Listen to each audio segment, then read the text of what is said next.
ese periodo de examen. ¿Es así? Sí, del segundo para adelante sí, profe. Solo primero tiene clase en ese periodo. Perfecto. Así que bueno, respecto a los tres temas de la semana que viene. Buen día. Buenos días.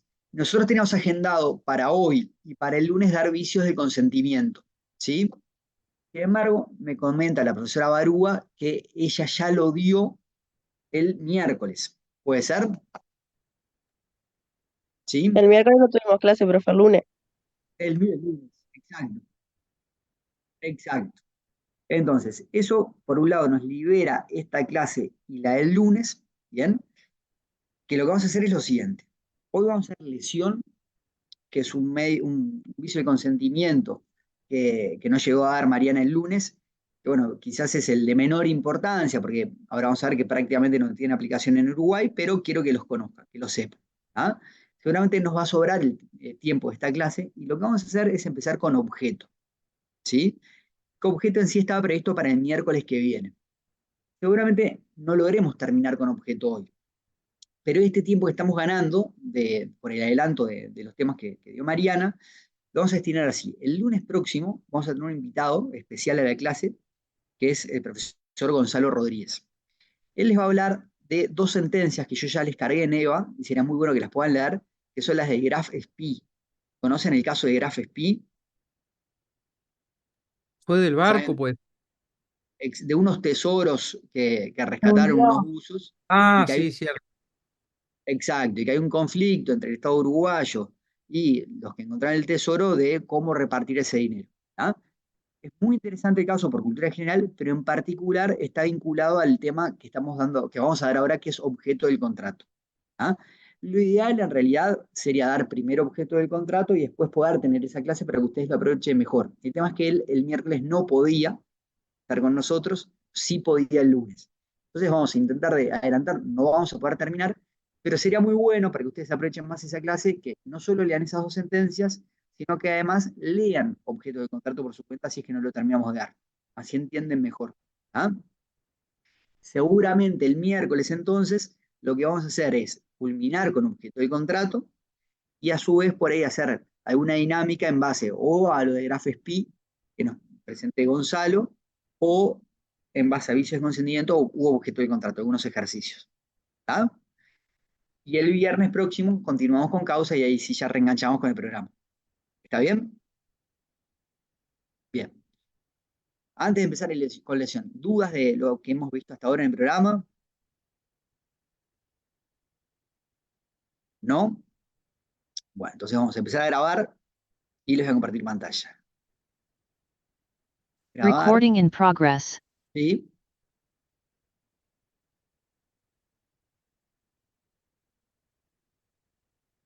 La verdad que no sé. A todos los que tengo acá en sala de espera los admití. Desconozco qué le puede estar pasando. Puede ser, es el general de las clases que doy yo. ¿Bien? Bueno, muy bien. Les voy a compartir lesión. ¿Alguien leyó algo sobre este tema?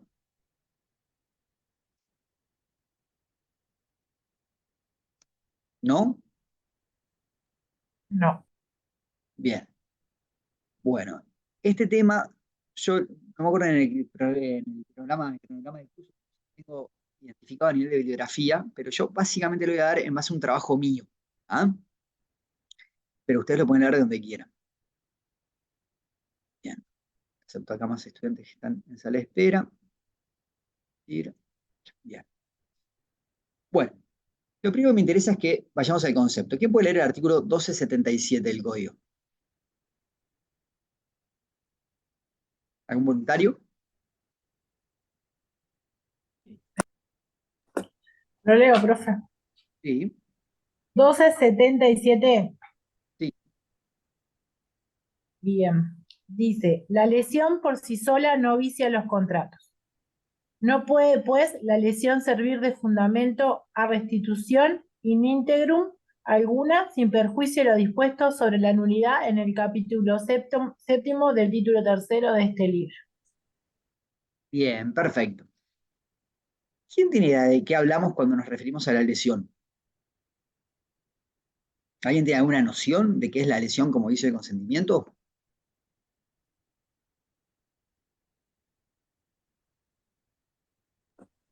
A mí me suena daño. Bueno, muy bien. Lo que pasa es que en materia de responsabilidad civil, por lesión se entiende justamente el daño que sufre una persona, ¿sí? El daño o el perjuicio, el menoscabo. Ese concepto no está tan alejado a lo que estamos manejando acá en materia de consentimiento. ¿Ah? Acá estamos justamente hablando de un daño, un perjuicio en la formación de consentimiento que sufre una persona. ¿Sí? Hay cierta coincidencia en materia de responsabilidad, les puede servir como base, no obstante hay dos diferencias que acá les voy a señalar. La primera es que en materia de responsabilidad civil, la lesión, el perjuicio que sufre el damnificado puede provenir de diferentes factores, ¿sí? A los cuales le asignamos el carácter de causa, ¿sí? En cambio, en nuestra materia, esa lesión viene necesariamente derivado de un acto jurídico, no de hechos, a diferencia de lo que sucede en materia de responsabilidad. Y en segundo lugar, que así como en responsabilidad necesariamente el, la causa que ocasiona un daño al damnificado proviene de otra persona, de otro origen, en materia de lesión, necesariamente el propio lesionado, la propia persona que ve perjudicado su voluntad, interviene en la realización de esa lesión. ¿Sí? Es parte de ello. Vamos a tomar una definición de un autor colombiano que les va a hacer un poco para acercarnos al concepto. Asunto que acepto gente que está en sala de espera. Ahí está. Ospina dice que la lesión es un desequilibrio o una desproporción entre las ventajas que el acto reporta y los sacrificios que tiene que hacer para lograr ventajas. Básicamente, en todo contrato conmutativo hay dos prestaciones en relación de interdependencia y hablamos de lesión cuando esas dos prestaciones no son equivalentes. ¿Sí? Imagínense que una persona vende una casa que vale $200.000, pero la vende en $10.000. El precio que se está pagando por esa casa está desequilibrado, no tiene una relación con la otra contraprestación, ¿sí? Con lo que recibe a cambio. Esa es la definición de lesión. Hay dos aspectos que me interesa que ustedes tengan presentes. Uno es entender de qué se trata la lesión y en segundo lugar, analizar si es admisible o no en Uruguay el Instituto de la Lesión. Bien, me gustaría saber cómo deshabilito la sala de espera, pero no sé hacerlo. Si puedo hacerlo acá, un segundito.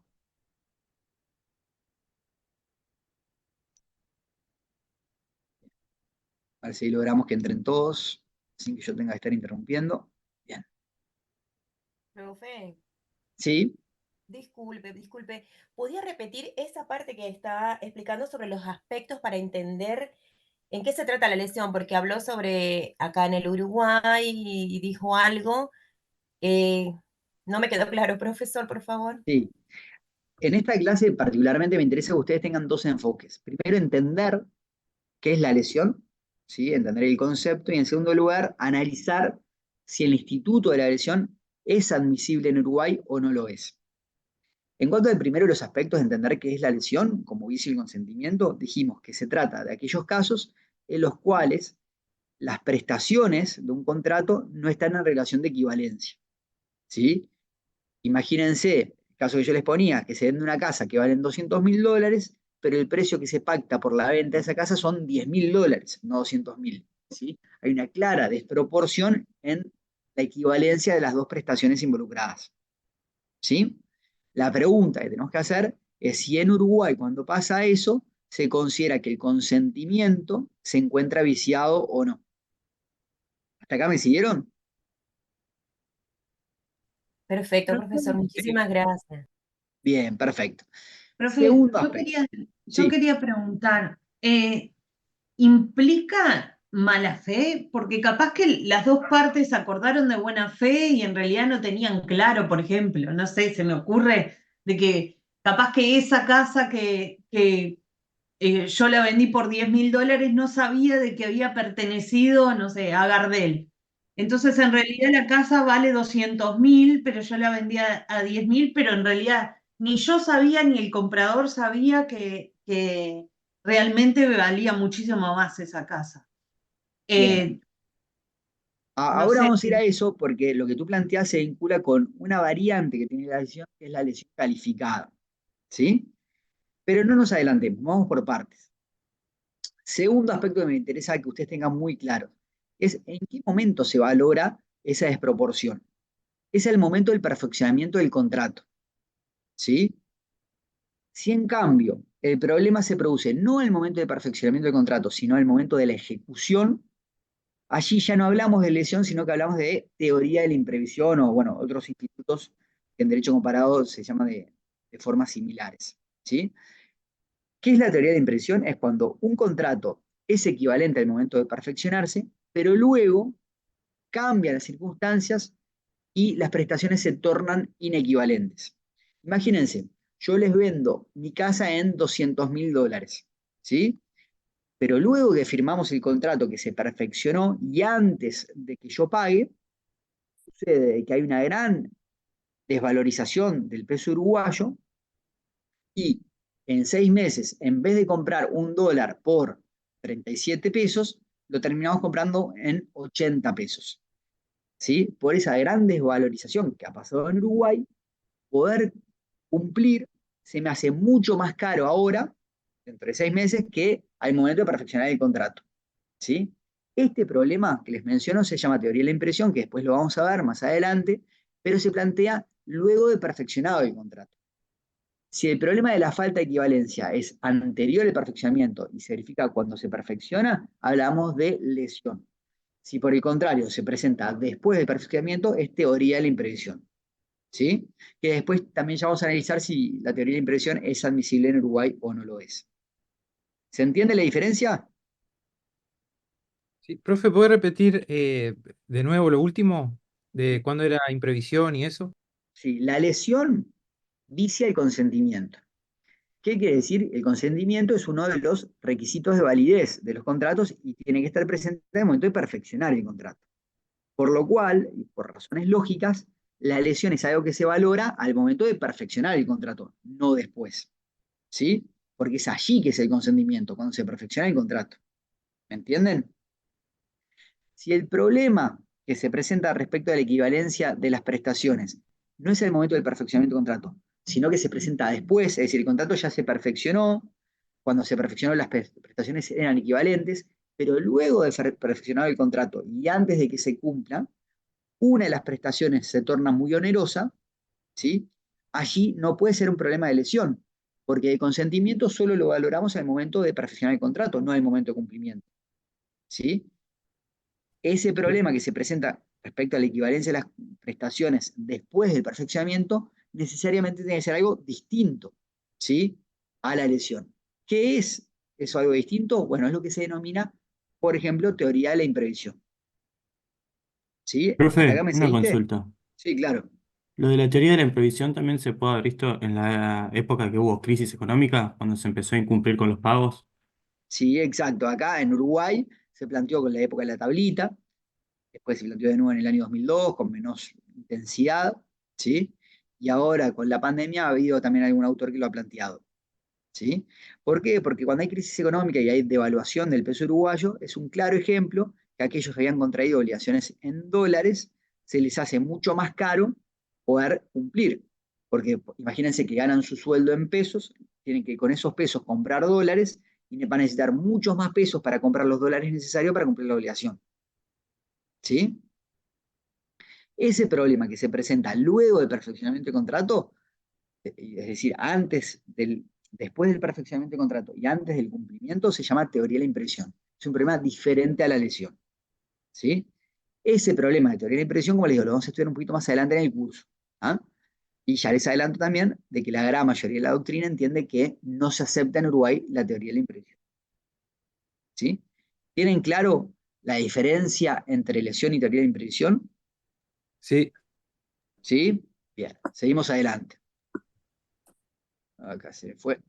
Allá.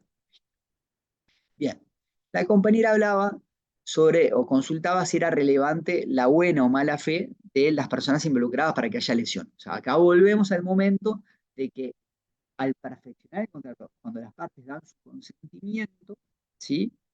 Allí las prestaciones no son equivalentes. Si esa circunstancia vicia el consentimiento o no lo vicia. Y aquí les hago un breve resumen, yo paso un poquito por alto toda la historia de la lesión en Roma y los diferentes sistemas de derecho comparado, pero bueno, si llegan a leer mi artículo, creo que también Gamarra lo trata, lo van a encontrar desarrollado. A nuestros efectos, y sobre todo partiendo de la base de que la lesión no es aceptada en Uruguay, por lo menos para la mayoría de la doctrina, es que vamos un poco al concepto central, ¿ah? No nos extendemos más en aspectos menores. Sí me interesa esto, el concepto de lesión calificada. ¿Por qué? Porque en Uruguay los intentos que ha habido de incorporar a la lesión como sin consentimiento van desde esta perspectiva, de incorporar no a la lesión en sí, sino a la lesión calificada. Aparece en el Código Alemán de 1896, ¿sí? ¿Y qué es lo que nos pide el Código Alemán a partir de ese momento y bueno, los códigos posteriores que lo han adoptado? Dice, bueno, no basta solamente con el elemento objetivo, es decir, que haya una desproporción entre las dos prestaciones, que no sean equivalentes. Además, también se tiene que hallar presente un elemento subjetivo, ¿sí? Y es decir, que una de las partes explote la situación de inferioridad en que se encuentra la contraparte o de necesidad o que quien se ve perjudicado haya actuado con demasiada ligereza o que sea inexperiente, ¿sí? Es decir, que en los sistemas donde se acepta este tipo de lesión, no es suficiente para que se vicie el consentimiento con que haya una desproporción. Además, se tienen que hallar presente estos elementos subjetivos que les indico. Si nosotros miramos el derecho comparado, podemos observar la presencia de 4 grandes grupos de países, ¿sí? Algunos países, siguiendo esta innovación del Código Alemán de 1896, aceptan la lesión calificada, ¿sí? Es decir, que aceptan la lesión como dice el consentimiento, pero piden no solo la inequivalencia de las prestaciones, el elemento objetivo, sino también el subjetivo, y eso sucede, bueno, como allí les indico, en Alemania, Suiza, Italia, Polonia, Grecia, México y Bolivia, ¿sí? Otros países son aún más fuertes en la protección de consentimiento y recogen la lesión bastando solamente con la presencia del elemento objetivo. No piden que se haya presente ese elemento subjetivo de aprovecharse del otro.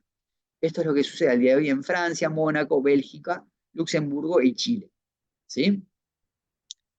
Finalmente, la gran mayoría de los países rechazan la lesión, es decir, que la lesión no vicia el consentimiento. Y allí les indico alguno de ellos, ¿sí? Les menciono Argentina, sin embargo, en la reforma reciente argentina se acogió la lesión, por lo menos para algunos autores. Y hay otros países, entre los cuales cabe incluir a Uruguay y a Colombia, donde se rechaza la lesión, salvo en algunos casos puntuales donde sí se acepta. En Uruguay, básicamente, para la partición, ¿sí? Ya vamos a ver que la regla en Uruguay es que no se acepta la lesión como vicio de consentimiento, salvo el caso de la partición. ¿Bien? Si nosotros volvemos al artículo 1277, leíamos que dice que la lesión por sí sola no vicia los contratos, ¿sí? Y se ha planteado un gran dilema sobre qué quiere decir esa referencia a por sí sola. Para algunos, por sí sola implica que no solo el elemento objetivo de la lesión vicia los contratos, pero si va acompañada del elemento subjetivo, sí. Es decir, que para algunos autores se estaría acogiendo el concepto de lesión calificada. Sin embargo, y como vamos a ver ahora, esto es rechazado, por ejemplo, por Gamarra, porque dice que de ningún modo el legislador uruguayo en Narvaja podía acoger esa posición porque al momento de aprobación del Código Civil uruguayo no se había creado aún el concepto de lesión calificada. Yo les decía que el concepto de lesión calificada aparece en Alemania en 1896 y nuestro código es de 1868, es decir, que es anterior, ¿sí? Lo que ha interpretado la mayoría de la doctrina, y sobre todo siguiendo las fuentes de este artículo, es que esa referencia por sí sola implica la presencia de los demás vicios. Es decir, que este artículo debería leerse en el sentido de que la lesión no vicia el consentimiento, salvo que también se haya presente error, violencia o dolo. ¿Sí? A su vez, el segundo inciso de este artículo indica que no puede, pues, la lesión servir de fundamento a restitución in integrum alguna. Este concepto de la restitución in integrum, ustedes lo pueden encontrar desarrollado si leen los comentarios de la Comisión Codificadora de 1868, que lo tienen al principio del Código Civil. Allí van a ver que este instituto que se eliminó, cuando se aprobó el Código Civil, implicaba que cuando un menor de edad otorga un contrato, ¿sí?, toda la prestación que se haya brindado se restituye, ¿sí?, no se considera válido. Lo cual se asemeja bastante al concepto de nulidad que tenemos hoy, pero no nos vamos a meter en esto, ¿sí? Lo importante es que este concepto de restitución in integrum es algo diferente a la lesión. Allí no se mira la equivalencia de las proporciones, sino que se mira solamente el hecho de que un menor sea parte de ese contrato, ¿sí? Igual es algo que hoy por hoy, el concepto de restitución in integrum no es aceptado por el Código Civil uruguayo. ¿Bien? Ahora bien, ¿por qué les parece a ustedes que Uruguay parte de este supuesto de no considerar la lesión, no darle trascendencia a la equivalencia de las prestaciones? ¿Qué opinan?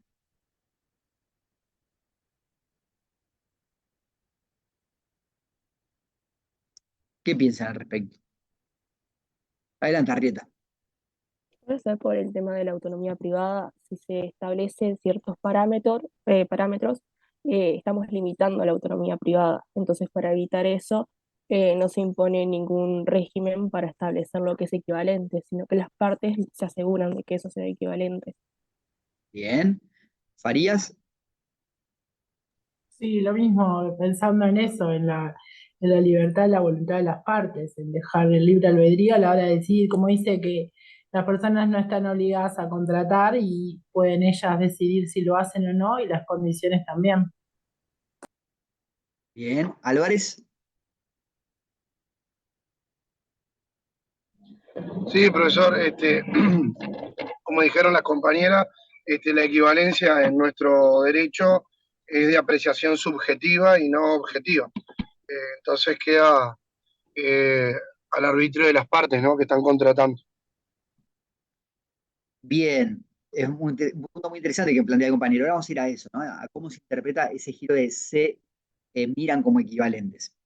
Básicamente la filosofía política y económica que imperaba en Uruguay era sumamente liberal al momento de aprobar el Código Civil.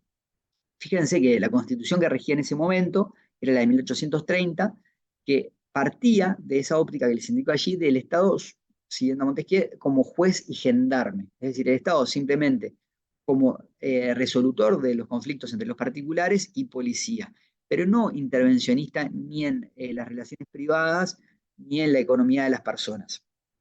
¿Sí? Bajo esa concepción de que el Estado tenía que estar lo más retirado posible, ¿sí?, aceptar que los jueces pudieran intervenir en los contratos de alguna forma acomodando el equilibrio entre las prestaciones era mal visto, ¿sí? Y a su vez no estaba dentro, como les indico allí en pantalla y desarrollo varios autores, no estaba dentro de los fines que perseguía Narvaja con el Código Civil buscar ser una herramienta de justicia social, es decir, que la normativa civil pudiera ser una herramienta para generar más justicia entre los individuos, ¿sí? Se buscaba simplemente regular las relaciones, pero interviniendo lo mínimo posible, ¿sí? Antes del Código Civil, en Uruguay, es decir, antes de 1868, sí se aceptaba la lesión, bajo las normas que venían de España, ¿sí?, en esos dos conceptos que les indico allí, lesión enorme y enormísima. Es decir, era una lesión muy, muy agravada a la que se aceptaba en Uruguay. El código no solo implicó no acoger la lesión, sino que implicó algo más, implicó ir contra lo que sucedía en el país en ese momento, es decir, dejar de aplicar la lesión que se estaba aceptando hasta ese momento. Fue una decisión positiva más que una continuidad. Muchos autores pasan por alto la existencia del artículo 350 del Código Penal, que está vigente y es normativa. Ustedes, como saben, si bien la norma madre en materia de derecho civil es el Código Civil, pero todo el derecho uruguayo nos es trascendente en materia de materia civil, así como todo el derecho es trascendente en las demás materias que estudiamos en la facultad. Y fíjense lo que dice en particular el artículo 350 de este código. Dice, recoge el delito de abuso de inferioridad psicológica de los incapaces. El que abusando de las necesidades, de la inexperiencia o de las pasiones de un menor, Esta referencia inicial pareciera ser el elemento subjetivo de la lesión calificada, nada más que acá lo restringe a un menor o a una persona que se encuentra en estado de enfermedad o deficiencia psíquica, para procurarse para sí mismo o para otro un provecho, ¿sí? Podemos encontrar que las prestaciones no son equivalentes, y quien se aprovecha del otro es el que obtiene una prestación superior a la que está dando a cambio. Le hiciera ejecutar un acto que importe cualquier efecto jurídico en su perjuicio o en perjuicio de un tercero, será castigado, y fíjense lo que dice al final, no obstante la nulidad del acto. ¿Sí? ¿Cómo interpretamos esta norma? ¿Ustedes qué piensan? ¿Cómo la interpretarían? ¿Tiene alguna trascendencia en materia de lesión? ¿No tiene ninguna? Adelante, Galarraga. A pesar de tener un castigo, o sea, penal, un castigo a la persona, además, eso lleva a la nulidad del acto. Supongo que significa eso el no obstante. Bien. Razab. Sí, yo entiendo más o menos lo que decía Analía, que de alguna forma está legitimando o sea, la penalidad de la lesión calificada, y también de que está determinando que cuando existe una lesión calificada, el acto queda nulo automáticamente, que no lo exime de las responsabilidades penales también, pero claramente, por lo menos es lo que yo interpreto de este artículo, está determinando de que el acto se va a valorar nulo. Bien. Esta parte final, o sea, en la parte inicial del artículo describe la conducta y la parte final indica cuáles son las consecuencias. Y ahí nos indica la existencia de dos consecuencias. El castigo, que a nosotros no nos interesa, es propio del derecho penal o del derecho administrativo, caso puntual del derecho penal. A nosotros no buscamos en nuestra materia castigar, sino que lo que estamos analizando es justamente la eficacia y validez de los contratos. Pero la segunda consecuencia, que es que habla de la nulidad del acto, sí nos interesa. Y la nulidad, es decir, lo opuesto a la validez de los contratos, no es materia propia del derecho penal, sino eso que ha relegado al derecho civil. Esto puede ser interpretado, a mi juicio, de dos formas posibles, ¿sí? La primera es que la norma nada dice en materia de nulidad. Lo que esa referencia a que sin perjuicio de la nulidad, simplemente lo que hace es remitirse a las normas civiles.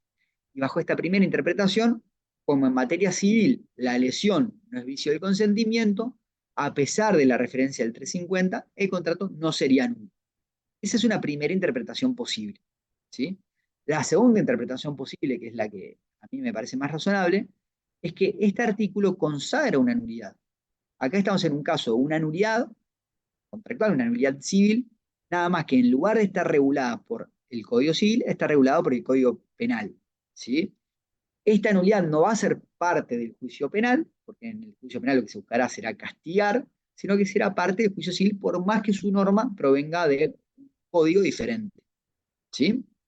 Es decir, que aquí, a mi juicio, y de nuevo, esto tómenlo con pinzas por el hecho de que la gran mayoría de la doctrina se queda con el concepto de que el 1277 no acepta la elección en Uruguay salvo de la partición, y se agota ahí la discusión, pero a mi juicio también deberíamos considerar este artículo 350 del Código Penal, que para estos supuestos, en los cuales interviene un menor, una persona con problemas psíquicos o con la conducta objetiva que escribe la norma, pero que además acompaña el elemento subjetivo, habría una nulidad. Adelante, Galarraga. O sea, dándose un caso así de un menor, si se probara por el 350 ante un litigio penal, o sea, ante un juicio penal, se probase que pasó esa situación que prevé el 350, de ahí uno podría después ir a un juicio civil para poder basar la nulidad de ese acto. Exacto, es así. Esa es mi posición. Pero tomen nota que es la posición minoritaria. La mayoría de la doctrina entiende, o sea, pasa por alto este artículo 350, amarra, lo refiere al pasar, pero los más autores lo analizan justamente. Para los más autores se agota el tema en que la lesión, ¿sí?, no rige en Uruguay, ¿sí? Otra disposición que para mí también tenemos que tener en cuenta es la ley 18.159, que es la ley de defensa de la competencia. Aquí yo les tomé nota de algunos artículos que a mi juicio son relevantes en esta materia. Primero, el artículo 4, en el tiral A, dice que es una práctica prohibida la imposición de precios. ¿Sí? Entonces, en una situación en la cual encontramos un precio que es, o dos prestaciones que no están equilibradas, ¿sí? Y justamente la prestación que no está equilibrada es el precio y además es impuesto por el proveedor, en este caso se podría entender que rige este artículo 4 de la Ley de Defensa de la Competencia, ¿sí? Y aplicar la consecuencia que veremos a continuación. En segundo lugar, el artículo 2, ¿sí? De la misma ley, que prohíbe el abuso de la posición dominante, que el artículo 6 nos define como aquel caso en el cual el agente, ¿sí? O los agentes se encuentran en una posición en el mercado que les permite actuar de un modo indebido, obteniendo ventajas o causando perjuicios a otros. ¿Sí? Justamente estas ventajas o estos perjuicios podrían llegar a ser en virtud del desequilibrio entre las prestaciones y también estaremos en el supuesto que estamos estudiando. ¿Qué consecuencia tiene, sin embargo, que estemos violando estos artículos de la Ley de Defensa de Competencia? Aquí ya no estamos en un problema de vicios de consentimiento, sino que la doctrina, y en esto particularmente Cafera se expresa, implica un problema de falta de poder normativo negocial. ¿Ustedes se acuerdan cuál era la consecuencia de falta de poder normativo negocial? Cuando estudiamos la estructura del ¿Era contrato. una nulidad relativa? No. Ah, A ver, Álvarez. Creo que Cafaro y Carnelli decían que era bueno, uno de los presupuestos de la existencia del contrato, ¿no? El contrato no existía, ¿no?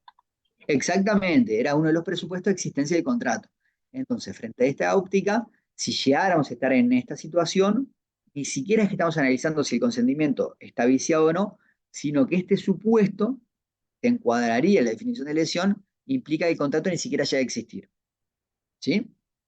Siempre en el marco de la defensa de la competencia, no para cualquier tipo de contrato.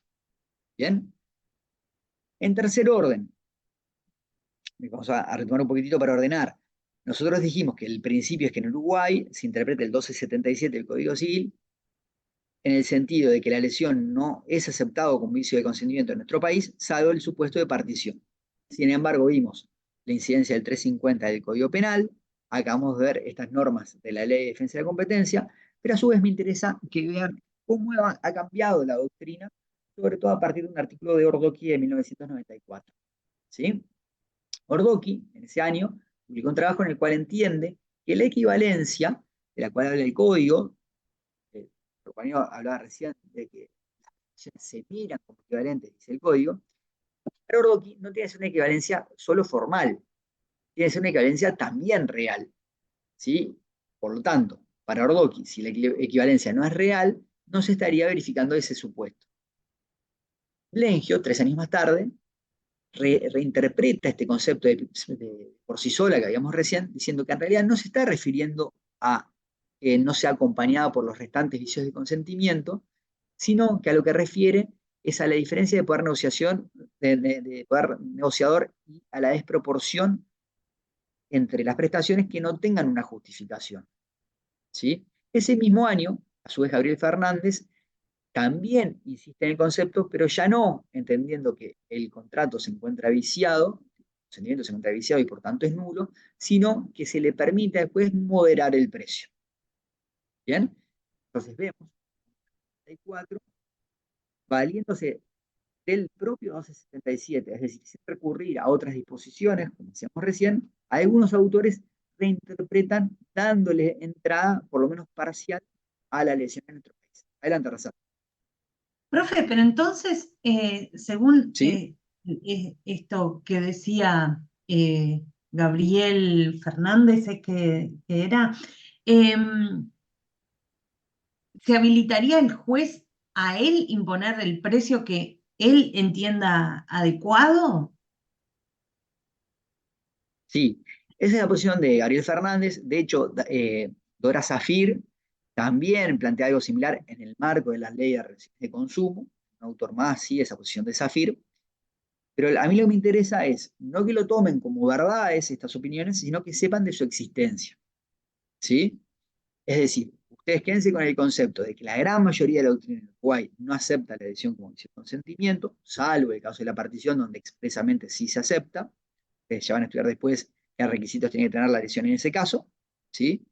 No obstante, eso que la gran mayoría acepta y así se los planteo, tomen ustedes nota de estos otros artículos. Primero, que habría que considerar el 350 del Código Penal, hicimos recién, que habría que considerar estos artículos de la Ley de Defensa de la Competencia, aunque su consecuencia no sería iniciar el consentimiento y por tanto la nulidad, sino falta de poder normativo negocial, y por lo menos para quienes siguen a Cafaro y Carnelli, eso implicaría inexistencia y no nulidad. ¿Bien? Inclusive para quienes no lo siguen, ya no sería un problema de nulidad relativa, sino de nulidad absoluta. ¿Ah? Y por último, también tener presente que algunos autores, ahí mencionaba Bordoqui, Lengio, Gabriel Fernández, han planteado en los últimos 30 años posiciones revisionistas en la lectura del 1277 del Código Civil. ¿Ah? No quiere decir que estas posiciones hayan captado adeptos. ¿Sí? Generalmente se han mantenido aisladas, no han tenido seguidores. ¿Bien? La posición mayoritaria sigue siendo la otra, de que la lesión no vicia en Uruguay el consentimiento. ¿Sí? No obstante, periódicamente aparecen en nuestro país intentos por recoger a la lesión como vicio de consentimiento. Ustedes verán, hay un anuario que debe tener unos 15 años más o menos, donde se plantea un proyecto de reforma legislativa, la autoría de verdad, que busca recoger no solo la lesión, la vertiente de lesión calificada que hablamos recién, sino también la teoría de la imprevisión, a la cual hacíamos referencia hace un ratito. ¿Sí? Estos proyectos que cada tanto aparecen, al día de hoy no han tenido mayor adhesión. ¿Sí? ¿Por qué? Porque implica un cambio de política, económica y jurídica muy grande, que quizás no, es muy difícil insertar en un código civil que parte de una óptica totalmente diferente. ¿Sí? Es difícil hacer un cambio en el código que no sea respetando la misma lógica, y sea simplemente un cambio de solución, sino implicaría mezclar visiones diferentes de cómo debe operar la economía. ¿Sí? Por eso, llevar adelante una reforma como la que planteamos, pues, a mi juicio, haría necesario hacer una revisión más grande del Código Civil. ¿Bien?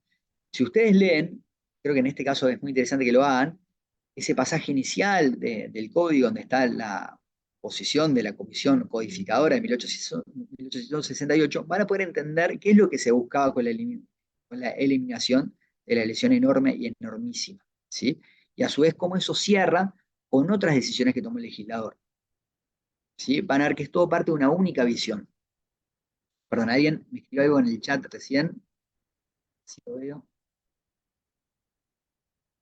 Si yo adhiero a aceptar la lesión como vicio de consentimiento, no, es claro que el 1277 no la acepta. Sin embargo, yo entiendo que si estamos en los supuestos de la violación de los artículos 2 y 4 de la Ley de Defensa de Competencia, bajo la interpretación del artículo 6, allí habría un problema no de lesión, pero sí de que el contrato no llega a existir, para afectarse la competencia. Y a su vez, si estamos en el supuesto que describe el artículo 350, ¿sí? Es decir, que se le maneje el elemento subjetivo y además que las personas perjudicadas sean las que describe el 350 del Código Penal, es un menor, una persona con problemas psíquicos, etc., allí sí creo que hay un problema de nulidad. Que quizás no lo llamemos lesión, ¿sí? Pero en el fondo el supuesto de hecho termina coincidiendo. No absolutamente, pero sí en gran medida, ¿no? ¿Y por qué no absolutamente? Porque en la lesión no nos importa que el perjudicado sea menor o no lo sea. ¿Sí? Basta que haya desequilibrio entre las proporciones y si aceptamos la lesión calificada, que haya un abuso de la situación de una persona. No coincide 100% la descripción del 350, pero sí abarca parte de los supuestos. Pero, de nuevo, acá lo importante no es mi opinión, sino que ustedes conozcan la existencia de las diferentes opiniones y que adopten la suya. ¿Bien? ¿Alguna duda?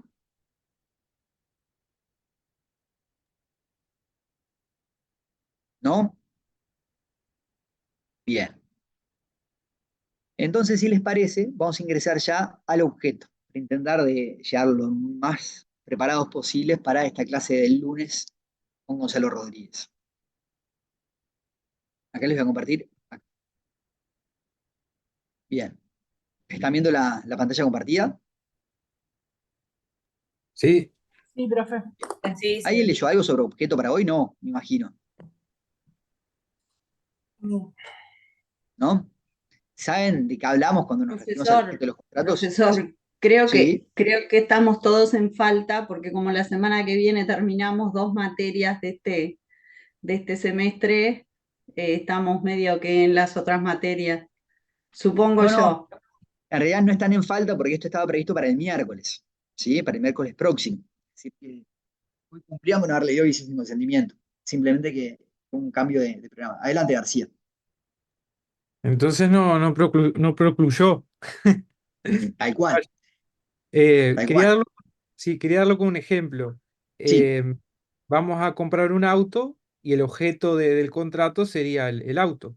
¿Puede ser? esa es una de las tesis. Nosotros Esa estudiamos el sería, objeto de claro, las obligaciones, ¿se acuerdan? las prestaciones. Digo, otros toman como la prestación, que es el objeto. Bien. Ustedes recuerdan que cuando vimos objeto de las obligaciones, veíamos varias tesis, por ejemplo, estaba la materialista, que identificaba el objeto, digamos, la cosa material con el objeto de la obligación, y allí sería correcto el planteo del compañero de que el auto sería el objeto de la obligación, pero ahí tenemos un problema, y es que el auto puede ser objeto de una obligación en diferentes sentidos. No es lo mismo que yo alquile el auto, a que lo venda, a que lo repare, ¿sí? Es relevante ver cuál es la actividad a realizar respecto de esa cosa. Y allí veíamos cómo iba evolucionando la doctrina con las diferentes tesis. ¿Se acuerdan? La ecléctica, la jurídica, etc. Adelante, Álvarez. Sí, había una tesis que también decía que era la conducta de vida, que era la normativa, creo, ¿no? Sí, exacto, la tesis normativa era esa. Y había una tesis negacionista que decía que el objeto de las obligaciones no existía, que lo que existía era objeto de contrato, que se identificaban. ¿Bien? Lo importante es que ahora vamos a estudiar el objeto de contrato, que es algo diferente al objeto de las obligaciones. Aquello que habíamos visto, no lo mezclen con esto que vamos a ver ahora.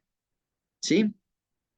Bueno, la bibliografía ustedes la tienen en el cronograma, pero básicamente acá está muy bien en Gamarra, el tratado, ya sea la versión para estudiantes, en tomo 15, y también en Cafera, el libro de obligaciones, que está muy bien porque es un libro actualizado, de hace 6 años nomás, y pueden recoger no solo lo que decía Gamarra, sino también lo que se ha ido expresando con posterioridad a Gamarra. ¿Sí? Bien. Lo que vamos a ver en esta clase es primero el concepto de que hablamos, las diferentes concepciones, ¿sí?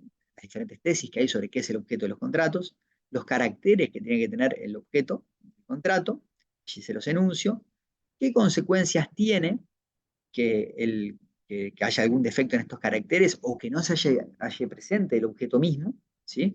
Y luego, si nos llegara el tiempo, que lo dudo, vamos a intentar hacer un ejercicio. Primero, la definición. Lo primero que tenemos que hacer es ubicar al objeto dentro de nuestro proceso de análisis. ¿Sí? ¿Se acuerdan que nosotros dijimos cada vez que ustedes se topen frente a un contrato, para analizar si ese contrato existe, es válido y produce efectos, es decir, que genera obligaciones y que además son exigibles, hay un determinado sistema que seguir con un orden preestablecido? ¿Bien? ¿Qué es lo primero que teníamos que mirar? Vamos a hacer un repaso. Que las personas tuvieran capacidad de ejercicio o capacidad de obrar. ¿Están todos de acuerdo?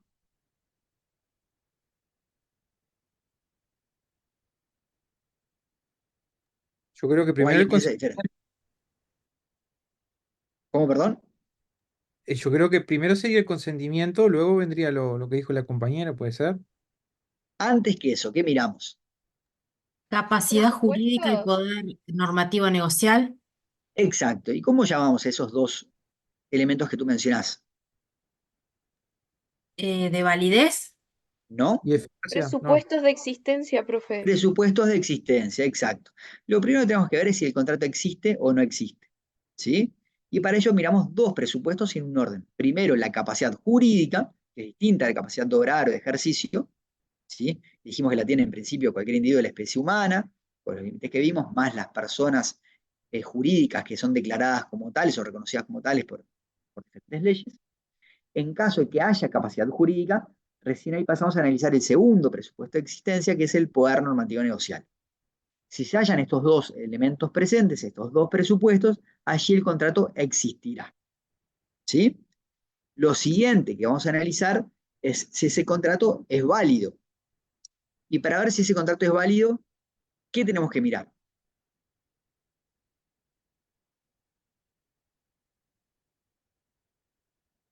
La Los capacidad de los elementos estructurales. contratantes. La capacidad de los contratantes, pero ¿qué capacidad? Porque la capacidad jurídica ya la habíamos visto cuando analizamos los presupuestos. Álvarez, que levantaste la mano. Sí, en la validez tenemos que ver si el contrato es válido, tenemos que analizar, bueno, uno de los aspectos es el consentimiento, ¿sí? Pero Si antes hay del consentimiento, ¿qué miramos?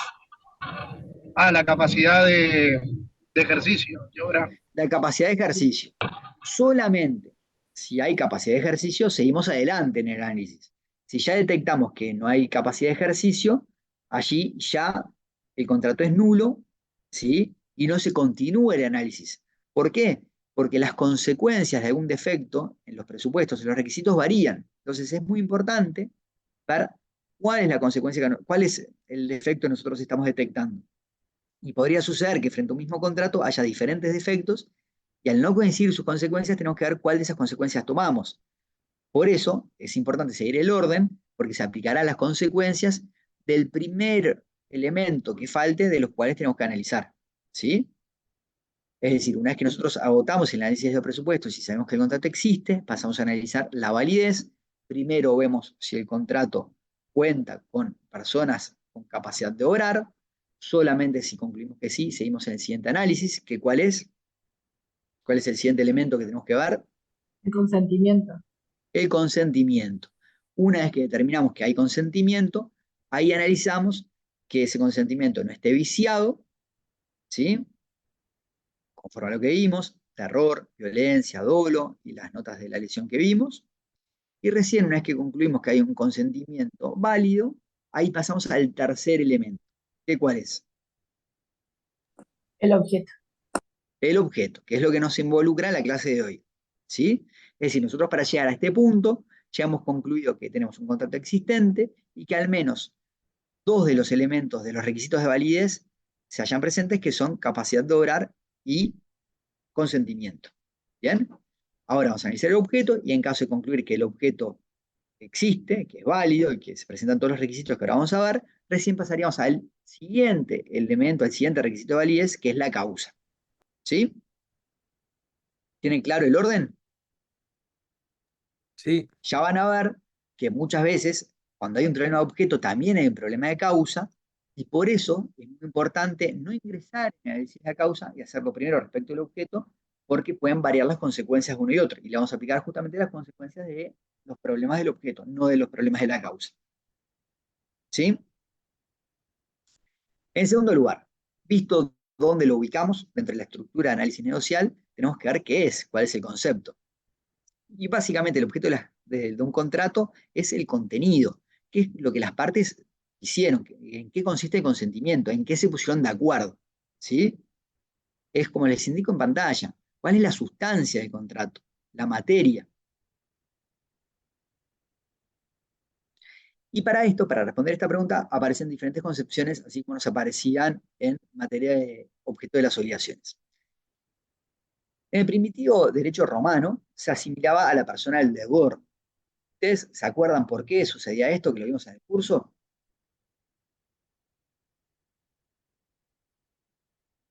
Adelante, Álvarez. Sí, porque en el derecho romano el contravenimiento se tomaba como personal, o sea, la persona, el incumplimiento lo pagaba con su propio cuerpo, ¿no? ¿Pero por qué pasaba eso?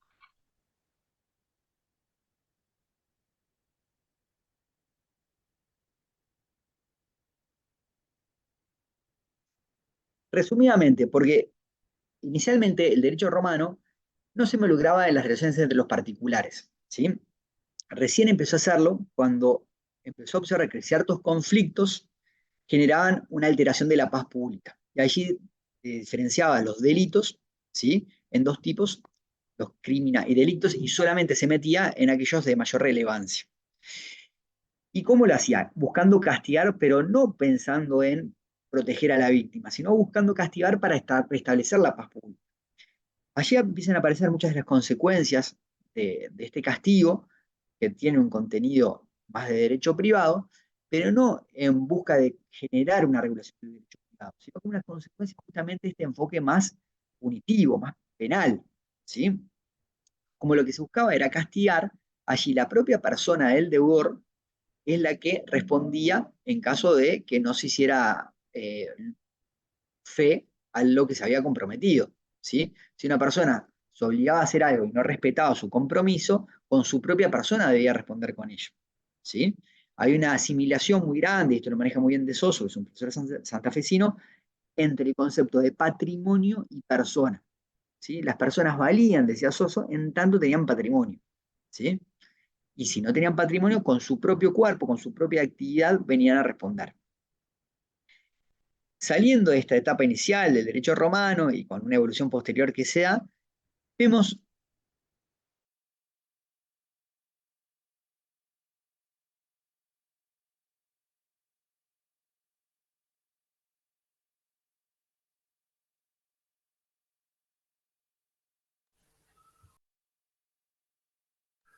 Se que sienten cortó. es algo en relación a la cosa en sí misma Profe, se considerada. Sí, cortó. Todo, se profe. cortó. Cortó durante un ratito, no sé, como 30 segundos por lo menos. ¿Hasta dónde llegaron más o menos? ¿Qué me llegaron a escuchar? Que tenía que pagar con trabajo con su propio cuerpo. Bien, lo que yo les decía es que posteriormente se evolucionó desde esa concepción inicial de las primeras etapas del derecho romano y se identificó el contenido del consentimiento, lo que las partes se ponían de acuerdo con la cosa en sí, ¿sí? Y esta tesis aparece recogida, les decía yo, en varias exposiciones del Código Civil uruguayo inclusive. Yo aquí en pantalla les señalo unas cuantas: 474, 1271 ordinal tercero, 1282, 83, 1352, 1357, 1376, 1551 y 1595. Adelante, García. Que ahí pasaría a ser la parte patrimonial del hombre, ¿no? Exacto. Aquí la cosa en sí ya pasa a tener una relevancia por encima de la propia persona, ¿sí? Sin embargo, a esta tesis cabe hacerle críticas similares a las que hacíamos cuando hablábamos del objeto de las obligaciones, ¿sí? Primero, que hablar de la cosa solo se identificaba con las obligaciones de dar. Cuando el objeto, el contenido es una obligación de hacer, quizás no hay una cosa involucrada. Entonces no nos permita hablar de la cosa como objeto de los contratos, ¿sí?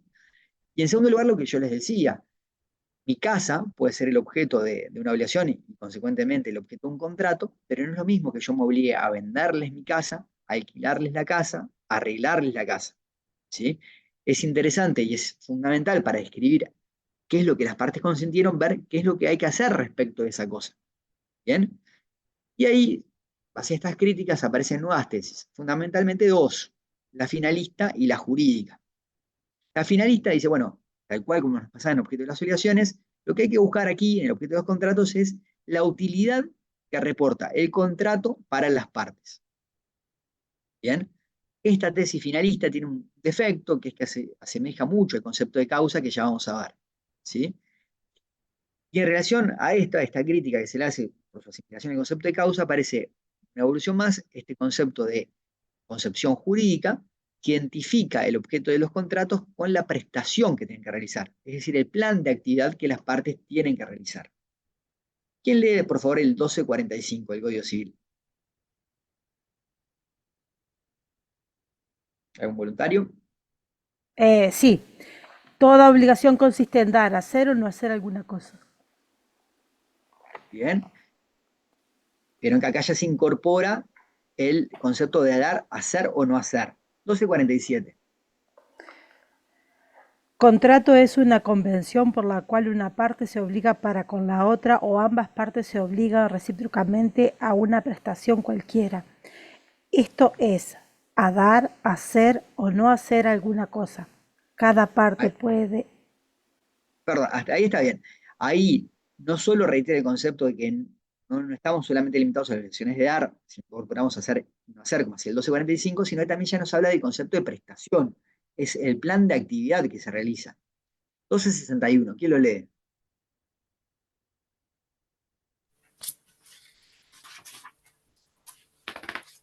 Sigo.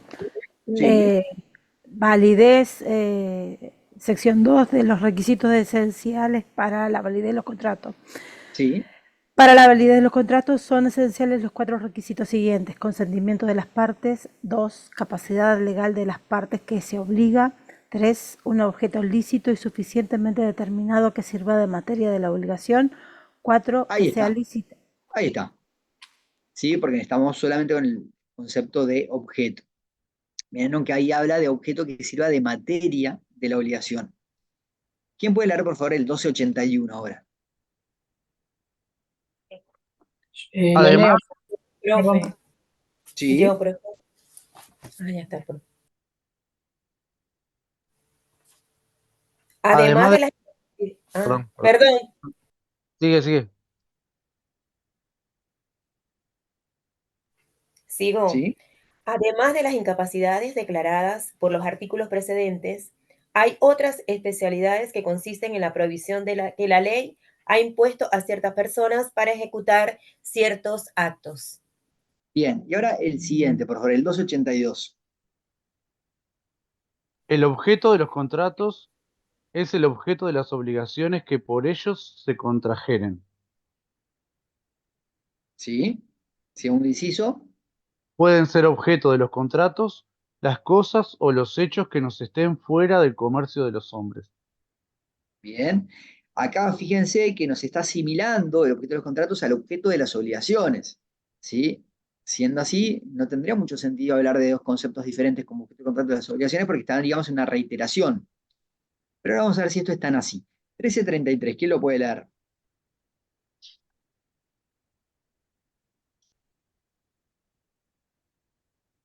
Yo lo leo, profe. Bien.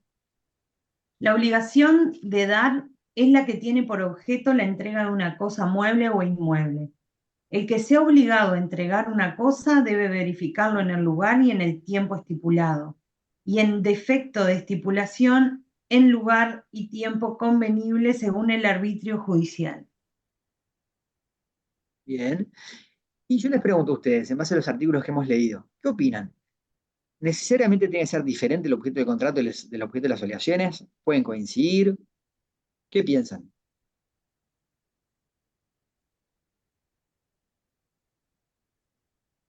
Que pueden coincidir.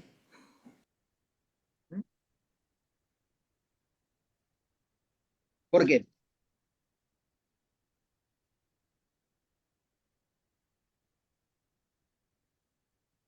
¿Por qué te parece que Porque, pueden coincidir?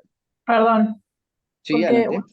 porque usted dijo, porque al principio dijimos que el objeto del contrato es el contenido en el que se pusieron de acuerdo. Y si se pusieron de acuerdo en dar, hacer o no hacer alguna cosa, ahí estarían coincidiendo. Bien. ¿Qué piensan los demás?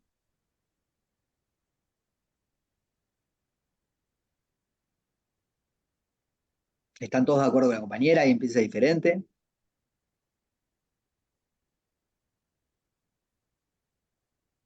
Sí, yo diría que en realidad el objeto del contrato es el que, no sé cómo sería la palabra correcta, pero como el que estimula que haya una obligación, ¿no? O sea, porque en el objeto del contrato es donde ya sea por dar, hacer o no hacer, es lo que va a derivar en una obligación, ¿o no? O sea, por eso pienso que el objeto del contrato puede ser coincidente con el objeto de las obligaciones, sí.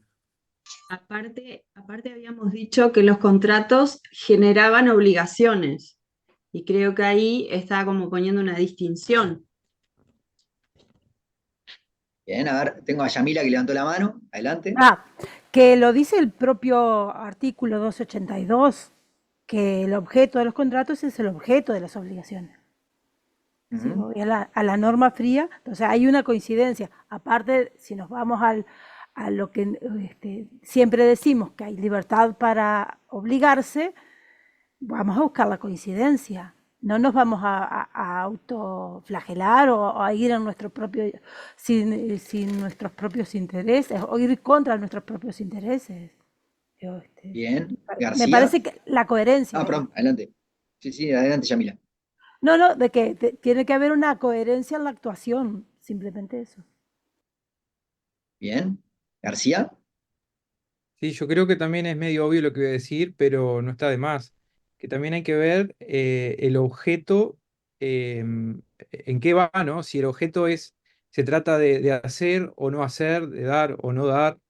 Yo creo que va por ahí también, porque no es lo mismo, por ejemplo, una situación de antícresis que una situación de vender una casa, ¿no? ¿Entiendo? Bueno, de hecho, esa posición de que se identifique el objeto del contrato en el objeto de las obligaciones aparece recogida, como habíamos en el inciso primero, el 282, y además es la que recoge Gamarra, ese gran tratadista que tenemos en nuestra materia. Sin embargo, aquí les indicó la existencia de unas tesis más modernas que planteaban algo diferente, ¿no? En Italia, Betti, y en Uruguay lo siguen Cafaro y Carnelli, plantean que lo importante no es la prestación en sí, sino la norma jurídica. Recuerdan que decíamos que las normas jurídicas pueden tener por origen diferentes elementos, puede ser una ley, pero también puede ser un contrato, y es la regla, la regulación que las partes pactan. Esa regla, esa regulación que las partes pactan en un contrato sería el objeto del contrato para esta tesis. ¿Sí? Cafera, tomando esta concepción de estos autores, con un pequeño ajuste, indica que, bueno, que es una norma jurídica privada. ¿Sí? El 1291 nos habla de la existencia de una norma jurídica, ¿sí? Diferente del contrato, que es la consecuencia del contrato. Vamos a leer el 1291, por favor. Lo leo, profe. Sí. Los contratos legalmente celebrados forman una regla a la cual deben someterse las partes como a la ley misma. Todos deben Ahí está. ejecutarse. Sí. Hasta ahí. En definitiva, fíjense que acá el 1291 está diferenciando el contrato en sí de la regla que genera el contrato. ¿Sí? La regla es la regulación que genera el contrato, ese plan de conducta de qué es lo que tienen que hacer las partes y las consecuencias si no lo hacen. Ese sería el objeto del contrato para Cafera y también en una tesis un poquito más amplia para Betti, Cafaro y Carnelli. ¿Bien? De nuevo, y tal como lo vimos con el objeto de las obligaciones, ustedes pueden afiliarse a la tesis que más les guste, el objeto del contrato, simplemente me interesa que la puedan sustentar. ¿Bien? Segundo, nosotros dijimos que tiene que hallarse presente el objeto, pero además el objeto tiene que tener ciertas características. Primero, el objeto tiene que existir, ¿sí? No puede ser una regla de conducta de algo que no tenga existencia. Por ejemplo, imagínense que yo me obligue a bajar del cielo una estrella. Bueno, es algo que no tiene una posibilidad física, no tiene una existencia, ¿sí? O que me obligue a domar un dinosaurio. Bueno, al día de hoy no existen los dinosaurios, ¿sí? Es decir, que tiene que ser algo que exista porque si no, no cumple con esa nota.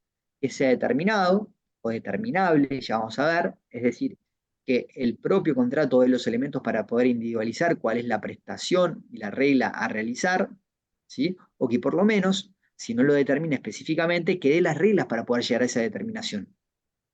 Que sea posible, ya sea física o moralmente, y moralmente entramos en el concepto de licitud, es decir, que no esté prohibido por el ordenamiento jurídico, ¿sí?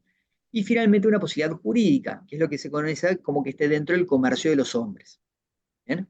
Y finalmente, esto lo habíamos visto, ¿se acuerdan cuando vimos el concepto de obligación? Que algunos incorporan el concepto de objeto el interés del acreedor. Que la realización de ese plan de conducta, de esa regla, tiene que tener interés el acreedor. Vamos a analizar esto con detenimiento. Empezamos por determinado o determinable. 1283. ¿Quién lo puede leer? No solo las cosas que... Bueno. Dale tu compañero. No solo las cosas que existen pueden ser objeto de los contratos, sino la que se espera que existan, pero es necesario que las unas y las otras estén determinadas, a lo menos en cuanto a su género. Menciona artículos 9.13, 16.25, 16.51 y 16.71. ¿Sigo, profe? Sí. Bien, continúa con, dice, la cantidad puede ser incierta con tal que en el contrato fije reglas o contenga datos que sirvan para determinarlas. Los hechos han de ser posibles, determinados, y en su cumplimiento han de tener intereses los contrayentes. Bien, vamos a dejar de lado por el momento este último inciso que refiere a los restantes elementos. Vamos a focalizarnos en los dos primeros. ¿Quién me ayuda a interpretarlo? El primer inciso, ¿sí? No solo las cosas que existen pueden ser objeto de los contratos, sino las que se espera que existan. ¿Qué entienden por eso? Puede ser, Por por ejemplo, ejemplo, un cuadro, por ejemplo, que no existe, o una obra X que no existe, pero que uno o sea, se puede establecer un contrato de que se va a hacer un cuadro, una pintura, por ejemplo, que no existe Bien, en este momento, pero sí va a existir al momento de que se cumpla el contrato. bien.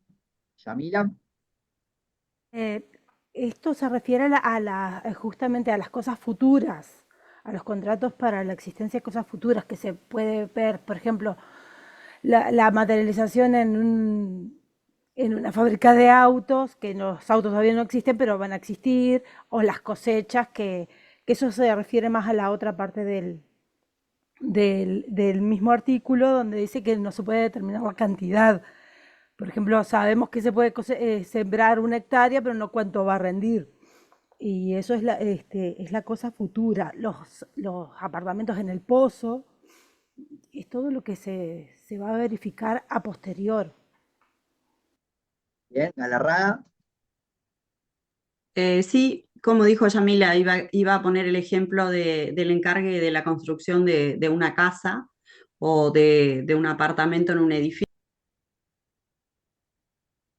bien. Razab, Sí, en bienes vimos de que existía la posibilidad de hacer un contrato por una venta de un campo, o sea, de la producción de un campo que todavía no se sembró o no existe esa producción, sin embargo ya se puede vender la producción de esas, no sé, esas 2 hectáreas que tengo plantadas de tomate, no sé. Pero bien. se puede contratar a priori. Exacto. Ese ejemplo que tú manejás del fruto futuro, el fruto pendiente, es decir, ustedes recuerdan que, por ejemplo, una naranja está colgada a un árbol, no tiene individualidad jurídica, sino que accede al árbol y solamente cuando la separa tiene esa individualidad, ¿sí? ¿Y qué sucede? Los contratos de venta de cosecha, que es el ejemplo típico que se maneja en estos casos, se plantea este problema. Y es bastante ilustrativo. Y allí van a ver ustedes que hay dos concepciones. Una primera concepción es decir, bueno, ¿qué objeto hay? Porque justamente están los elementos para determinarlo, determinable entonces, por ejemplo, decir las manzanas que se cosechen del padrón número tal del departamento, pero otros autores entienden que en tanto aún no tiene independencia jurídica, por más que físicamente existen, el objeto aún no se halla presente. Lo que tenemos allí es lo que se denomina un contrato de formación progresiva. ¿Qué quiere decir? Que estarán los demás presupuestos de existencia, requisitos de validez, pero recién una vez que se halle presente el objeto, ahí podrá perfeccionarse el contrato, no antes. ¿Sí? Esto tiene ciertas consecuencias en materia de teoría de los riesgos, que después vamos a ver. Es decir, si hubiera algún problema con esos frutos, si estamos frente a un contrato que ya se perfeccionó y lo que nos enfrentamos es un problema de cumplimiento, o simplemente es un contrato que no se llegó a perfeccionar. ¿Bien? Ahora bien, ¿quién me puede interpretar el siguiente inciso? Vamos a leerlo. La cantidad puede ser incierta con tal que el contrato fije reglas o contenga datos que sirvan para determinarla. ¿Qué nos está diciendo el legislador? Que a pesar de no estar determinado, de no estar la existencia, que sea incierta, determinadas cosas que nosotros pongamos en ese contrato la van a identificar para que a futuro no haya una confusión con ese objeto que está indeterminable en ese momento. Bien, ¿Farías?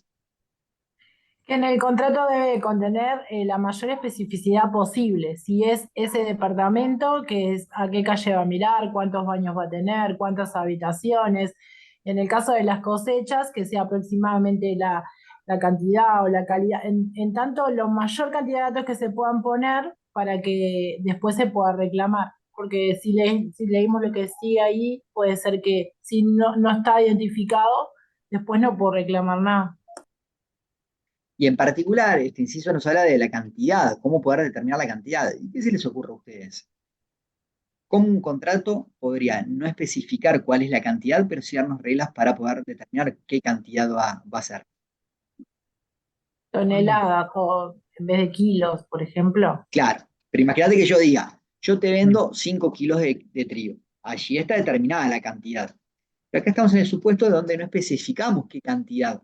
Sin embargo, estamos dando reglas para que se pueda especificar cuál es la cantidad. Yamile, adelante.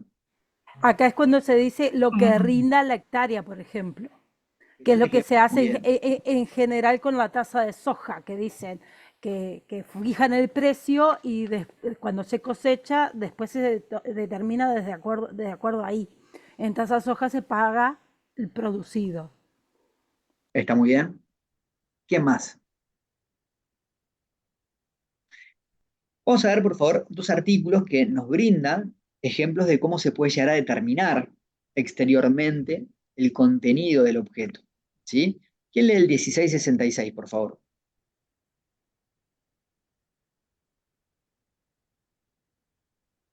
¿Algún voluntario? El precio debe ser determinado por los contrayentes y en ningún caso por uno solo de ellos. Podrá hacerse la determinación del precio por cualesquiera medios o indicaciones que lo fijen. Si se trata de cosas fungibles y se vende al corriente de plaza, se entenderá el del día de la entrega a menos de expresarse otra cosa. Bien. Acá entonces tenemos un ejemplo, ¿no? Por ejemplo, que se establece que el precio será el corriente de plaza. Eso, por ejemplo, muchas veces en los contratos agropecuarios es muy común, que se establece que será el valor del novillo gordo puesto en Nueva Palmira en tal fecha. ¿Sí? No sabemos cuál va a ser el precio exacto, ¿sí? Pero damos las reglas para poder establecer cuál es ese precio. Galarraga, adelante. Eso, por ejemplo, se da en los contratos con los molinos de arroz, que, o sea, uno planta el arroz, el molino llega en el contrato hasta un precio que más o menos es un estándar, y después, bueno, si ese precio sube en el momento que uno vende la cosecha, bueno, va a recibir el mejor precio. Lo mismo se hace con la lana, que hay gente que la guarda, la deja en depósito, espera que ese precio suba o no, tiene como un contrato con la barraca, ¿no? Y después busca la conveniencia en el precio para vender. Muy bien. ¿Quién puede leer, por favor, el 1667? Yo lo leo, profe. Sí. 1667. También podrá dejarse el precio al árbitro de la tercera persona determinada. Si éste no quisiere o no pudiere señalarlo, no habrá venta. En caso de señalar el precio, quedará este fijado irrevocablemente. Exactamente. Acá no nos está brindando el contrato reglas objetivas, ¿sí? Sino nos está indicando la persona que subjetivamente lo va a determinar, supuestamente porque es de confianza de ambos contratantes, ¿sí? Aquí también es que se permite considerar que el contrato es determinable y por eso que hay objeto. Lo importante es que la determinación no quede solamente en manos de una de las partes, porque allí ingresamos en un supuesto de que el contrato queda al arbitrio de uno solo de los contrayentes, ¿sí? Y se prestaría a abusos. Siempre y cuando pueda ser algo externo a ellos, en la forma de determinación, ahí se entiende que se cumple con este requisito. ¿Sí? Aquí les indico que los casos de que no haya determinación, o que ni siquiera haya reglas para poder determinarlo, implica que no llega a haber objeto ni siquiera. Y hay dos hipótesis de indeterminación, como así les indico, una cualitativa y otra cuantitativa. Empecemos por lo más fácil, que es la cuantitativa, que es cuando el contrato no indica la cantidad o el volumen o peso. Imagínense que yo digo, yo te vendo trigo, pero no decimos cuánto trigo te voy a vender, ¿sí? o teniendo caballos. No decimos cuántos caballos, ni tampoco damos ninguna regla para ello. Allí estamos frente a una indeterminación que nos lleva a considerar que ni siquiera hay objeto. ¿Bien? Es decir, que acá no superamos este análisis de la validez de ese contrato.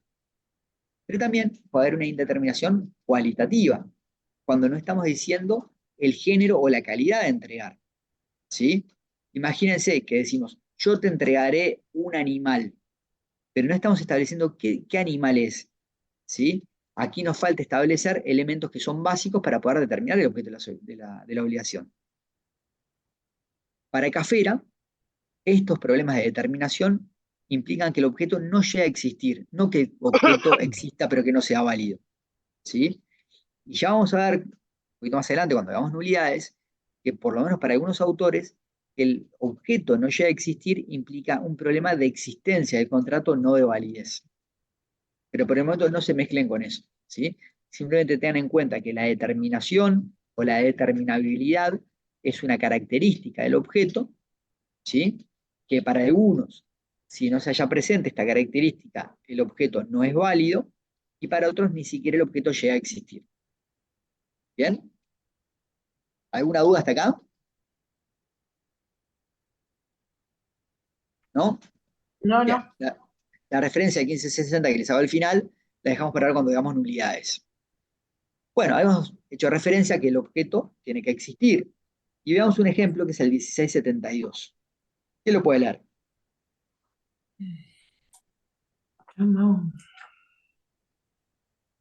Si al tiempo de celebrarse la venta se había perdido la cosa en su totalidad, el contrato es nulo y puede el comprador repetir el precio. Si la pérdida ha sido parcial, ¿hasta ahí? Sí, no, sí, se dice ahí. Si la pérdida ha sido parcial, el comprador que la ignoraba puede optar entre desistir del contrato o reclamar la parte existente, haciendo que por tasación se determine el precio. En uno y otro caso, el que vendió a sabiendas responde de los daños y perjuicios al comprador de buena fe. La repetición concedida al comprador, en el primer caso de este artículo, no lo exime de responder por los daños y perjuicios cuando sabía la pérdida de la cosa ignorándola el vendedor. Bien.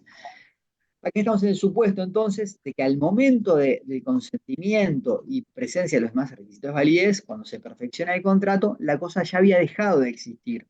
¿Sí? Allí justamente no se cumple esta característica del objeto, por lo cual el objeto no se encuentra presente. Salvo estas hipótesis de la cosa futura, ¿no? Es decir, no es una cosa que haya dejado de existir, sino que nunca llegó a existir, pero va a existir en el futuro. Por ejemplo, los frutos pendientes que veíamos. ¿Bien? Lo importante es que si la cosa dejó de existir antes del perfeccionamiento del contrato, no llegó a nacer la obligación, porque el contrato no se llegó a perfeccionar. En cambio, si sí existía ese momento y se extingue posteriormente, ahí sí ingresamos en un problema diferente, que es el problema de cumplimiento y teoría de los riesgos. ¿Sí? Solamente valoramos esta característica de la existencia del objeto al momento del perfeccionamiento, no después. ¿Se entiende? No. ¿No? Bien. Imagínate que vos y yo decimos que te voy a vender mi caballo Pedro. ¿Sí? Y cuando vos y yo firmamos el contrato, supongamos que es 3 de mayo de 2024, Pedro si existía, si vivía. Yo te lo tengo que entregar el 10 de mayo. ¿Sí? Así lo pactamos en el contrato. Sin embargo, el 7 de mayo, antes de que te lo entregue, Pedro fallece. Allí, ese problema de que deje de existir Pedro no es un problema de objeto del contrato, porque tanto el objeto como los demás presupuestos de existencia, requisitos de validez, los valoramos en el momento del perfeccionamiento del contrato, no después. ¿Sí? El contrato se perfeccionó, ¿sí? Tenía objeto y el objeto estaba determinado. Lo que suceda posteriormente no nos afecta el perfeccionamiento, nos afectará otros institutos que después vamos a ver. ¿Sí? En ese caso, será un problema de, por ejemplo, cumplimiento, si el padecimiento de Pedro se debe a negligencia del obligado a entregarlo, o será un problema de imposibilidad de cumplimiento si se debe a una causa extraña no imputable. Y ya después vamos a estudiar cómo afecta eso en cuanto a la responsabilidad del deudor, si la contraparte tiene que a su vez cumplir su prestación o no tiene que hacer. que es lo que se llama teoría de los riesgos. ¿Sí? En cambio, si el caballo Pedro ya había fallecido en el momento que tú y yo firmamos el contrato, ahí que tenemos que al momento de contratar, al momento de perfeccionamiento, el objeto ya no existía. Sí, ya había perecido. Entonces ahí no se llega a perfeccionar el contrato porque justamente falta el elemento objeto. ¿Llegas a entender cuál es la diferencia? ¿En qué momento tenemos que valorar? Sí, ya está, gracias. ¿Sí? Sí. Bien. Vamos a ver cosa futura y con esto vamos a terminar. No nos va a dar para terminar objeto de la clase de hoy, pero bueno, vamos a continuar después de la exposición de Gonzalo Rodríguez del lunes. ¿Sí? Por cosa futura se entiende una cosa, entonces dijimos que se acepta por estos artículos que vimos, 1283, 1284, 1666, 1667, que inclusive las cosas que no existen en el momento del contrato, pero que van a existir en el futuro, sean objeto del mismo. ¿Sí? Vamos a leer de nuevo el 1283. ¿Quién lo puede leer?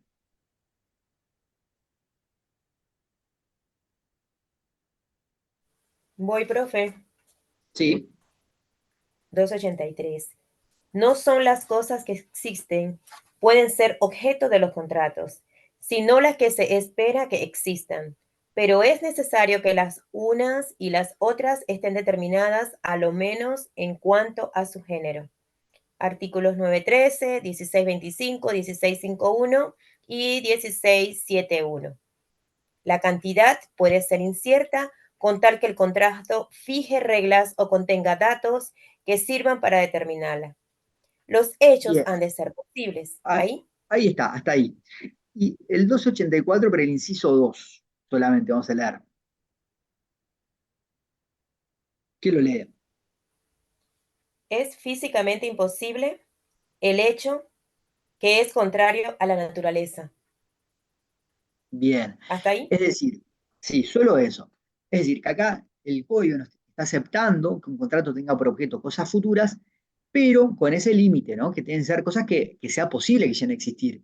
Imagínense, si yo me obligo a bajarles una estrella, el ejemplo que poníamos, es algo que no está dentro de las posibilidades humanas de realizar.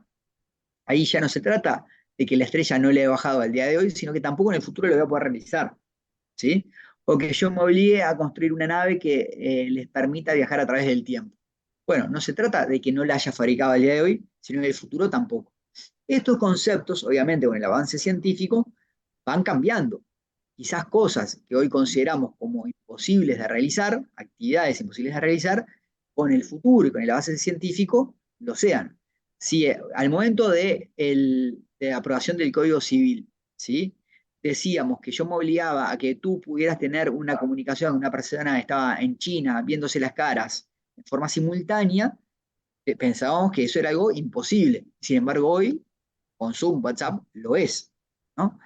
Estos conceptos, como comprenden, tienen un desarrollo evolutivo, pero teóricamente me interesa que se queden con la idea, ¿sí? Que lo importante entonces es que se puede pactar sobre una cosa futura, más allá de las tesis de que si lo que sucede es que se perfecciona el contrato a futuro o ya se perfeccionó, ¿sí? Y a su vez, sí, con ese límite de tener que ser actividades, prestaciones posibles de realizar, humanamente posibles de realizar. ¿Bien? ¿Sí? ¿Se entiende? Y acá la doctrina, sobre todo aquellos autores que sostienen que el objeto ya se halla presente en el momento de contratar, entienden, primero, que hay que diferenciar la cosa en sí de la prestación de la cosa. Y en segundo lugar, que no se trata de que la cosa o la prestación no exista en este momento, sino que esa posibilidad de realización implica que si él no existe en acto, existe en potencia, ¿sí? Y al existir, por lo menos en potencia, por lo menos como posibilidad, es que se está pactando.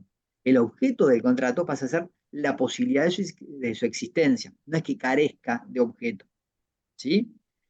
Como ejemplos, vimos entonces los frutos pendientes, los ejemplos que veíamos el 1283, 1284, pero también aquellos casos de res nullius, ¿se acuerdan? Cosas que no pertenecen a nadie, pero que son objeto de apropiación. Caso típico, la caza y la pesca. ¿Bien? Ahora, ¿qué sucede? Si al momento de perfeccionar un contrato la cosa no existía, pero existía la posibilidad de su existencia. Y por eso aceptamos que el contrato es válido. ¿Sí? Pero sin embargo, con el transcurso del tiempo la cosa no llega a existir. Bueno, ahí tenemos, para aquellos autores que sostienen la tesis de contrato de formación progresiva, ejemplo Mariño, Caumón, etcétera, lo que tenemos en ese caso es que el contrato no se llegó a perfeccionar. Para Peirano, en cambio, el contrato sí se perfeccionó, pero no es válido. ¿Sí? Y para otros puede ser un problema de cumplimiento. Bien. Vamos a dejar por acá entonces, porque ya estamos en hora. Continuamos entonces el lunes. Las sentencias que les mencioné, por favor, leanlas, terminen de leer el concepto objeto, y vamos a continuar con lo que nos está faltando objeto, que es muy poco, en las siguientes clases. ¿Dudas hasta acá? No, profe, gracias. ¿No? Delegado, adelante. Ay, profesor, disculpe. Yo entré un poquito tarde, como unos 5 minutos después que empezaste. Habías hablado sobre el lunes, no sé, de qué iba a tratar, si había que hacer algo, porque de verdad Sí. entré